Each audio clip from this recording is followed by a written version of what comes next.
The world is facing its greatest crisis in recent times due to the coronavirus pandemic, and the only way this can be brought under control is by creating a vaccine against the disease. Today we are going to talk about what vaccines are and how vaccines came into being. So the story of vaccine begins in 1796. During that time, the worst disease that was killing hundreds and thousands of human beings was smallpox. Initially, smallpox was treated by a method called variolation, in which the material from the source of smallpox of an affected person was given to a healthy person.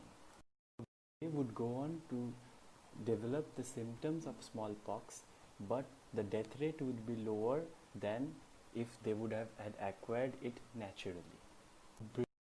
British doctor Edward Jenner observed that the milkmaids who had already contracted the cowpox disease were immune to the variolation. This was the first step that human beings took towards creating a vaccine. Now let us talk about how a vaccine works. A vaccine works by training the immune system to recognize and combat pathogens, either virus or bacteria. To do this, certain molecules from the pathogen must be introduced into the body to trigger an immune response. These molecules that are introduced into the body are called antigens.